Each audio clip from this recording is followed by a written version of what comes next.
एक अभिनेता जिसे चाहे खलनायक बनाओ या नायक बनाओ, वो मिले हुए हर एक किरदार को बहुत खूबसूरत तरीके से निभाता है। जैसे मानो जब खलनायक बनते हैं तो ऐसा लगता है कि ये हमेशा खलनायक वाले किरदार निभाते थे, पर जिस फिल्म में बतौर हीरो आते थे तो ऐसा लगता था कि इन्हें हमेशा हीरो के किरदार निभाने चाहिए। इस फिल्म जगत में ऐसे बहुत कम लोग थे जो अभिनेता भी थे और नेता भी थे। फिल्म जगत के अलावा इन्होंने पॉलिटिक्स में भी सफलता काबिज की। अभी तक आप समझ चुके होंगे कि आज की कहानी मशहूर अभिनेता राज बब्बर पर है। मैं हूं आपकी अनामिका और स्वागत करती हूं आपका अपने चैनल में, जिसे कहते हैं biography and real life story.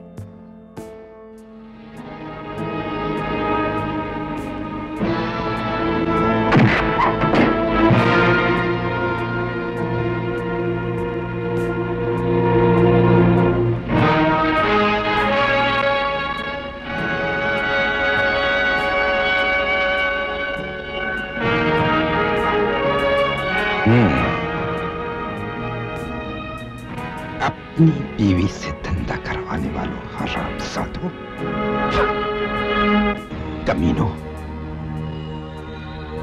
आज के बाद आशा को देखा। अभिनय जगत में राज बब्बर का नाम एक ढांचे की तरह लिया जाता है, जिसके अंदर नए जमाने के कलाकार अभिनय सीखते हैं। एक छोटे से शहर से निकलकर खुद की पहचान बनाने के लिए मेहनत और अनुशासन का रास्ता पार करना होता है, और राज बब्बर ने यही किया था। इनका जन्म हुआ 23 जून 1952 में। आगरा के टुंडला नामक शहर में इनका बचपन बीता और यहीं से उन्होंने प्राथमिक शिक्षा ली। वो पंजाबी हिंदू परिवार से ताल्लुक़ रखते हैं। उनके पिताजी कुशल कुमार बब्बर व्यवसाय से जुड़े थे और माताजी शोभा घर संभाला करती थी। आपको बता दूं कि राज बब्बर बचपन से राजनीति से जुड़े थे।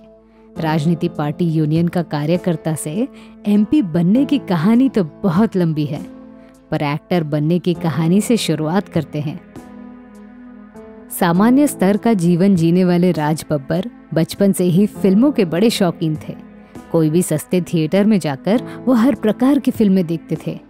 King Kong, Faulad, Rustam Hind, Tarzan, Jagga इत्यादि फिल्में देखकर वो दारा सिंह के बड़े फैन बन गए। उसके बाद दिलीप कुमार साहब की एक्टिंग देखकर उन्हें महसूस होने लगा कि वो भी एक्टर बन सकते हैं। इसीलिए एक्टिंग की शिक्षा लेने के लिए वो आगरा के पटियाला यूनिवर्सिटी गए। वो जमाना था 1970 का। पटियाला यूनिवर्सिटी के ड्रामा विभाग में राज बब्बर ने 2 साल बिताए। उस दौरान उनकी मुलाकात ओमपुरी साहब से हुई। इन्होंने ही राज बब्बर को एनएसडी में एडमिशन लेने को कहा। फिर 1972 के साल में एनएसडी में दाखिल हुए। बड़ी बात ये थी कि पहले ही प्रयास में वो एनएसडी में सिलेक्ट हो गए थे। अगले 3 साल एक्टिंग सीखते हुए उन्होंने कई सारे नाटकों में सहभाग लिया, जिससे उनकी थोड़ी बहुत आमदनी होती थी। एक इंटरव्यू के दौरान राज बब्बर कहते हैं कि वो अकेले ऐसे फ्रीलांसर एक्टर थे जिन्होंने एक्टिंग के अलावा दूसरा कोई काम नहीं किया, और शायद राज बब्बर उन लोगों में से आते हैं जिन्होंने कम समय में बड़ी कामयाबी हासिल की। 1977 के साल में राज बब्बर ने मुंबई की तरफ रुख किया, जहां यूनाइटेड प्रोड्यूसर्स और फिल्म फेयर के तहत टैलेंट कॉन्टेस्ट आयोजित हुआ था। राज बब्बर का थिएटर के प्रति अपनापन देखकर कई सारे सहभागी कलाकारों ने उनका मजाक भी उड़ाया, पर यश चोपड़ा, सलीम जावेद, रमेश सिप्पी, प्रकाश मेहरा जैसे फिल्मकारों ने राज बब्बर के साथ फिल्म बनाने का फैसला किया। पर उस जमाने में भारत इमरजेंसी एक्ट का सामना कर रहा था। इस वजह से प्रोड्यूसर्स छोटी फिल्में बनाने से इनकार करने लगे। पर सौभाग्य से प्रकाश मेहरा साहब ने राज बब्बर को एक मैसेज भेजा कि उन्होंने जादूगर और नमक हलाल फिल्म में साइन कर दिया है, और इसके साथ प्रकाश साहब ने उनका मुंबई में रहने का इंतजाम भी करवा दिया। जैसे ही राज बब्बर मुंबई आए, उन्हें पता चला कि नमक हलाल में उनका रोल शशि कपूर को दे दिया है। ये देखकर राज बब्बर खफा हो गए। पर उन्हें एक बात की खुशी थी कि उनका मुंबई में 1 साल रहने का इंतजाम हो गया था। बड़े संघर्ष के बाद राज बब्बर को पहला रोल जितेंद्र साहब की फिल्म शारदा में मिला। 1981 में रिलीज हुई इस फिल्म में राज बब्बर का बड़ा ही छोटा रोल था, जिसके लिए उन्हें 500 रुपए मिले थे। पर इसके रिलीज के पहले उन्होंने कई सारी फिल्मों में किरदार निभाए थे, जो शारदा के पहले रिलीज हुई। 1980 में रिलीज हुई 100 दिन सास के और इंसाफ का तराजू, ये 2 फिल्मों में राज बब्बर को एक अच्छी शुरुआत दी। इंसाफ का तराजू फिल्म में उन्होंने एक बलात्कारी इंसान का किरदार निभाया था।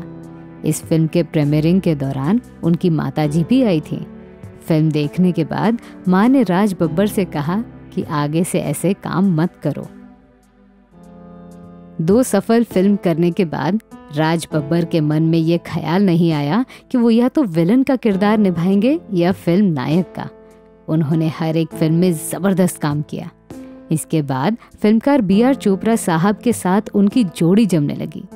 1972 की निकाह फिल्म के बाद चोपड़ा साहब ने राज बब्बर को काफी काम दिया। चोपड़ा साहब की महाभारत सीरीज में काम करने के बाद वो टेलीविजन से भी जुड़ गए। बतौर खलनायक के रूप में दर्शकों ने उन्हें खूब प्यार दिया। साजिश, आंखें, दलाल, द गैम्बलर, अंदाज, याराना, बरसात, जिद्दी, गुंडागर्दी, दाग द फायर, इंडियन, ये वो फिल्में हैं जिनमें राज बब्बर ने खलनायक के किरदार निभाए। पंजाबी मुल्क के होने के कारण उन्होंने कई सारे सुपरहिट पंजाबी फिल्मों में काम किया।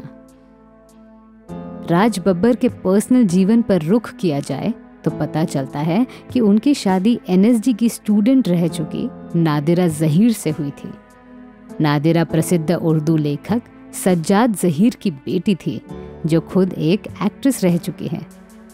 पर जब राज बब्बर मुंबई आए तब अभिनेत्री स्मिता पाटिल के साथ उनका प्रेम संबंध निर्माण हुआ, जिसके तहत राज बब्बर ने नादिरा को छोड़ दिया और स्मिता पाटिल से शादी की।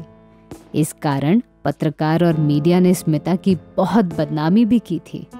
1989 में राज बब्बर और स्मिता को प्रतीक बब्बर के रूप में एक बेटा हुआ, जिसके जन्म के 2 हफ्तों के बाद स्मिता का देहांत हो गया। भारतीय फिल्म जगत में राज बब्बर एक ऐसे व्यक्ति हैं जिन्हें अपने हर प्रकार के किरदार के लिए क्रिटिसाइज किया गया, पर प्रसिद्धि के झोंके में राज बब्बर हमेशा जीते रहे।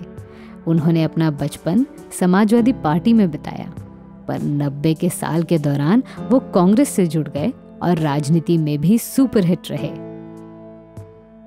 तो मैं थी आपकी अनामिका। मेरी सुनाई हुई कहानी आपको कैसी लगी, ये हमें कमेंट सेक्शन में ज़रूर बताइएगा और हमारे channel biography and real life stories को सब्सक्राइब करना न भूलें। नमस्कार।